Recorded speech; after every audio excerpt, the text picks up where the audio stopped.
Assalamualaikum warahmatullahi wabarakatuh. Bismillahirrahmanirrahim. Ashhadu an la ilaha illallah wa ashhadu anna Muhammadar Rasulullah. Allahumma salli ala sayyidina Muhammad wa ala ali sayyidina Muhammad. Rabbi israh li sadri wa yassir li amri wahlul 'uqdatam min lisani yafqahu qawli. Amin. Bismillahirrahmanirrahim. Salam hormatku, salam kasih sayangku kepada semua para jamaah Uripi Allah dimanapun Anda berada. Semoga kita tetap di dalam Siratal Mustaqim, jalan yang lurus kepada Allah. Amin ya rabbal alamin. Alhamdulillahirabbil alamin. Sebelum kita lanjutkan kajian ini di pagi yang indah ini, marilah kita kemahkan bersama salawat talimin daf'ul bala. Allahumma salli ala sayyidina Muhammad wa azqi lil zalimin بالظالمين. اللهم صل على سيدنا محمد وأزكي للظالمين بالظالمين وأخرجنا من بينهم سالمين وعلى آله وصحبه أجمعين. Alhamdulillahi Rabbil Alamin. Pagi yang indah ini kita melanjutkan kembali episode tentang rukun iman yang keempat, yakni iman kepada utusan-utusan Allah. Bagaimana mungkin kita bisa menyaksikan iman kita kepada utusan-utusan Allah? Bagaimana mungkin kita bisa menyaksikan dengan mata kepala utusan-utusan Allah agar terrealisasi iman kita tanpa kita mengaplikasikan rukun iman yang pertama, rukun iman yang kedua, rukun iman yang ketiga? Maka rukun iman yang keempat pun ya cuma angan-angan wae. Kita ketahui saat ini para nabi, para utusan sudah meninggal, sudah wafat. Bagaimana mungkin kita bisa mengaplikasikan, menyaksikan iman kita untuk menyaksikan, membuktikan bahwa rasul-rasul itu ada, utusan-utusan itu ada.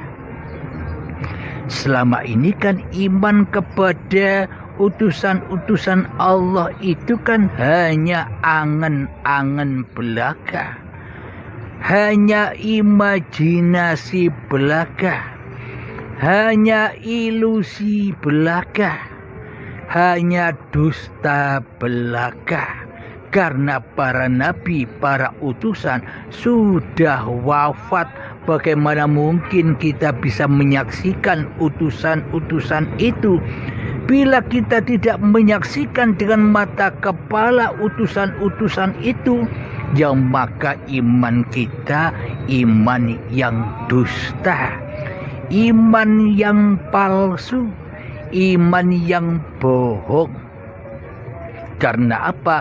kita selama ini disesatkan, dibohongi oleh iblis dan setan yang merupakan hawa nafsu kita sendiri, agar jalan kita tersesat jauh dan jauh meninggalkan Tuhan yang telah menciptakan kita.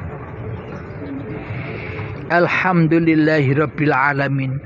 Perlu kita ketahui semua, selama ini kita hanya iman kepada iblis dan setan di dalam dada kita, yang mana kita selama ini diperbudak olehnya. Kita selama ini dijadikan utusan-utusan hawa nafsu kita sendiri. Kita didoktrin oleh iblis dan setan bahwa wujud ini wujudmu halim, bahwa hidup ini hidupmu halim, bahwa urip ini uripmu halim, bahwa kekuasaan ini kekuasaanmu halim, bahwa kehendak daya upaya dan ikhtiar ini milikmu halim. Allah kan gaib, Allah kan tiada bagimu, yang ada hanyalah dirimu di hatimu. Inilah bukti bahwa kita selama ini hanya menyaksikan utusan setan, bukan utusan Allah. Berarti iman dan akidah kita selama ini tersesat. Iman dan akidah yang terbalik, mestinya berimannya kepada yang menciptakannya. Loh, kok ternyata kita beriman kepada iblis dan setan yang berkuasa atas hawa nafsu kita sendiri selama ini. Sebelum kita mengenal, menyaksikan dengan hak, dengan mata kepala utusan-utusan Allah yang teraplikasi di dalam rukun iman yang keempat itu, kita saksikan dahulu. Selama ini kita hanya menyaksikan utusan-utusan setan saja yang ada di dalam hati kita. Berarti bila kita bisa menyaksikan utusan-utusan iblis dan setan, berarti kita kan juga bisa menyaksikan utusan-utusan Allah. Inilah rahasianya. Kita selama ini tidak yakin dan tidak percaya bahwa para nabi, para utusan tidak akan pernah kita saksikan dengan hak. Karena yang jadi Tuhan selama ini hawa nafsu kita. Bagaimana mungkin kita bisa menyaksikan utusan-utusan Allah? Iman-iman yang ada di dada para utusan-utusan Allah yang dulu. Jadi maksudnya kita menyaksikan utusan-utusan Allah dengan hak dan benar, maknanya kita menyaksikan hatinya, kita menyaksikan iman di hati para utusan-utusan itu. Tidak beriman kepada bodinya, tidak beriman kepada nasab-nasabnya, tidak beriman kepada sanad-sanadnya, tidak beriman kepada casing-casingnya, tidak beriman kepada manusia-manusianya. Kita diutus beriman sesuai hati para utusan-utusan itu, maka kita pasti berjumpa dengan mata kepala kita bahwa itulah utusan-utusan Allah. Innama bu'itsu liutammima makarimal akhlak. Sesungguhnya aku diutus Allah hanyalah untuk menyempurnakan akhlak-akhlak manusia, agar akhlak hati manusia berakhlak kepada kepada Allah dengan iman yang sebenar-benarnya iman. Maknanya akhlak hatinya, bukan akhlak dohirnya. Bila akhlak dohirnya yang dibangun, maka pasti rusak. Bila akhlak hatinya tidak dibangun dulu. Mana mungkin bisa syariat bila hakikatnya salah? Mana mungkin bisa tertuju kepada Allah syariat-syariatnya bila iman di hatinya hanya iman kepada iblis dan setan, maka hancur leburlah imannya. Maknanya kita selama ini hanya menyaksikan utusan-utusan iblis dan setan, bukan utusan-utusan Allah.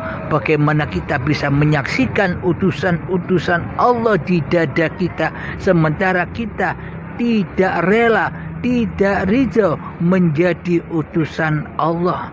Kita hanya rela, kita hanya ridho menjadi utusan iblis dan setan di hawa nafsu kita selama ini. Seolah-olah Allah tidak bisa apa-apa. Seolah-olah hanya manusia kitalah yang bisa apa-apa. Ini kan iman yang terbalik. Utusan-utusan yang terbalik disesatkan oleh iblis dan setan. Dengan ini semua, apakah kita bisa menjumpai bulan suci Ramadan? Berarti selama ini aku sejak akil balik hingga setua ini tidak pernah berpuasa sama sekali. Meskipun datangnya bulan Ramadan, tapi hatiku kufur. Apa itu disebut ibadah? Apa itu disebut puasa? Apa itu disebut mengabdi? Apa itu disebut amal soleh? Sementara aku kafir, sementara aku ateis, sementara aku jadi utusan setan saja. Berarti selama ini aku tak pernah puasa. Jangankan puasa Ramadan, syahadat saja ndak bisa, sholat saja ndak bisa, zakat saja ndak bisa, apalagi puasa. Jadi harus berurut-urutan. Tanpa iman kepada Allah, maka semuanya sesat. Tanpa iman kepada Allah, maka lari roji'unya hanyalah kepada iblis dan setan saja. Yakni kepada hawa nafsu diri kita sendiri selama ini. Mohon maaf sambil ngopi dan ngerokok agar tidak ngantuk.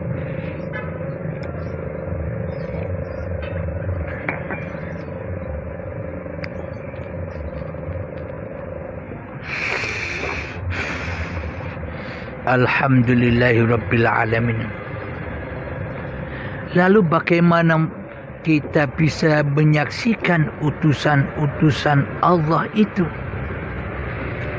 Bila kita ingin menyaksikan utusan-utusan Allah, nabi-nabi Allah, pesuruh-pesuruh Allah dengan nyata dan jelas dengan mata kepala kita, maka kembalilah ke kitab-kitabmu, ke asal usulmu, siapa Tuhan yang telah menciptakanmu. Bila kita kembali ke asal usul kita, maka man arafa nafsahu, barang siapa yang mengenali hakikat diri manusianya, faqad arafa rabbahu, maka ia akan bertemu Tuhannya. Itulah iman. Alhamdulillahirabbil alamin. Kapankah kita menjadi utusan Allah? Bila kita sudah kembali roji'un kepada Allah, maknanya tiadakan dirimu di hatimu, maknanya tiadakan namamu di hatimu, maknanya tiadakan kewujudan diri manusiamu di hatimu, maknanya tiadakan uripe menungsamu di dalam hatimu, maknanya tiadakan kekuasaanmu di hatimu, maknanya tiadakan kehendak dan daya upaya dirimu di hatimu. Semua pulangkan, kembalikan kepada yang berhak, yakni uripe Allah. Ketika itu pasti di dalam hati manusia, pasti apapun yang dilakukan pasti pulang rojiun kepada lillah. Inilah beriman kepada utusan-utusan Allah.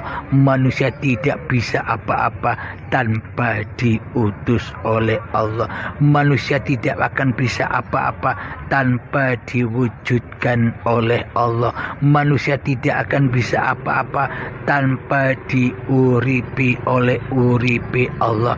Manusia tidak akan bisa apa-apa tanpa dikuasai dengan kuasanya Allah. Manusia tidak akan bisa apa-apa tanpa dikehendaki daya upaya dan ikhtiarnya Allah. Inilah yang dimaksud kita menyaksikan langsung dengan mata kepala kita utusan Allah. Maknanya hati-hati utusan Allah ya seperti itu, yang mana di dalam hatinya la ilaha illallah. Itulah aplikasi yang kembahkan, yang diperintahkan oleh junjungan kita Nabi besar Muhammad, innamal a'malu binniyah. Jadi luruslah niatnya. Apapun yang kau lakukan, aktivitas apapun yang kau lakukan, duduk kita sudah kembali kepada Allah, berdiri kita sudah kembali kepada Allah, berjalan kita sudah kembali kepada Allah, solat kita sudah kembali kepada Allah, ibadah-ibadah kita sudah kembali kepada Allah, syahadat kita sudah kembali kepada Allah, solat, zakat, puasa, haji kita sudah kembali kepada Allah. Bila hanya Allah yang ada di hatimu, bila dirimu masih ada Allah gaib, selamanya kembali semua itu imannya kepada iblis dan setan. Berarti selama ini kita lebih cinta menjadi utusan setan daripada cinta kepada menjadi utusan Allah. Alhamdulillahirabbil alamin. Inilah makna beriman kepada utusan-utusan Allah, yakni sebenarnya hakikatnya seluruh manusia itu adalah ciptaan Allah, diuripi oleh uripi Allah, maka wajiblah manusia menjadi utusan Allah, bukan menjadi utusan awake dhewe. Selama Allah gaib atas diri kita, pasti yang jadi Tuhan hanyalah diri kita sendiri. Bila Allah tiada bagi kita, maka yang ada di dalam hati kita yo awake dhewe. Berarti awake dhewe, diri kita sendiri selama ini dadi pangeran, dadi Gusti, dadi Allah, dadi Sang Yang Widi, dadi Allah, tapi ora kroso. Karena tak adanya iman, apalagi Islam, apalagi selamat hati kita kepada Allah. Iman saja tak punya, jangan berharap menjadi orang yang muslim. Jadi apapun agamamu, siapapun kamu, bila hatimu tidak beriman, tidak percaya bahwa kita ini dihidupi, diuripi, diciptakan Allah sebagai Tuhan kita, maka apapun agama dirimu, apapun kitab-kitab dirimu, selama kita tidak membaca kitab yang suci yang ada di dalam diri kita, maka semuanya sia-sialah agama-agamamu, sia-sialah solat-solatmu, sia-sialah amal ibadahmu, sia-sialah zikir-zikirmu, sia-sialah puasa-puasamu, sia-sialah zakat-zakatmu, dan sia-sialah hidupmu. Alhamdulillahirabbil alamin. Itulah aplikasi dari iman yang keempat, yakni beriman kepada Rasul-Rasul Allah. Jadi yang sudah berbaiat pasti bisa mengaplikasikan itu semua. Alhamdulillahirabbil alamin. Sebenarnya seluruh manusia itu ya diutus oleh Allah. Maknanya para nabi dan para utusan itu contoh. Nabi Muhammad itu contoh yang harus kita ikuti. Jangan menyimpang dari apa yang kita yakini. Kita yakin bahwa Nabi Muhammad nabiku, kita menyimpang imannya. Kita tidak sama imannya. Nabi Muhammad itu imannya, para nabi-nabi itu imannya. Muhammad bukan kamu yang melempar, aku yang melempar. Muhammad bukan kamu yang memanah, aku yang memanah. Ini kalau dikiaskan, Halim bukan kamu yang bicara itu, aku yang bicara. Halim bukan kamu yang duduk ini, yang itu, akulah yang mendudukkanmu. Halim bukan kamu yang berdiri itu, akulah yang memberdirikanmu. Halim bukan kamu yang naik kereta atau naik motor itu, aku yang menaikkanmu di kereta dan motor itu. Halim bukan kamu yang sholat itu, aku yang mensolatkanmu. Halim bukan kamu yang beribadah itu, aku yang mengibadahkanmu. Inilah realisasi dari lillahi ta'ala. Kalau tak ada iman kepada Allah, semuanya takkan pernah terrealisasi. Semuanya hanya dusta belaka, semuanya hanya palsu belaka. Apa yang kita lakukan selama ini hanyalah untuk menyelimuti hati kita, untuk menyembunyikan keateisan hawa nafsu kita sendiri selama ini kepada Tuhan yang telah menciptakan kita. Inilah aplikasi dari rukun iman yang keempat, yakni beriman kepada utusan-utusan Allah. Alhamdulillahirabbil alamin. Semoga saya dan kita semua bisa mengaplikasikan itu semua, dimudahkan oleh Allah untuk mengaplikasikan itu semua. Alhamdulillahirabbil alamin. Sebelum kita akhiri, Allahumma salli ala Sayyidina Muhammad wa asghil zalimin bil zalimin. Allahumma salli ala Sayyidina Muhammad wa asghil zalimin bil zalimin wa akhrijna min bainihim salimin wa ala alihi wa sahbihi ajma'in. Rabbana atina fid dunya hasanah wa fil akhirati hasanah wa qina adzabannar. Wa sallallahu ala sayyidina Muhammad wa ala alihi wa sahbihi wa sallam. Walhamdulillahi rabbil alamin. Assalamualaikum warahmatullahi wabarakatuh.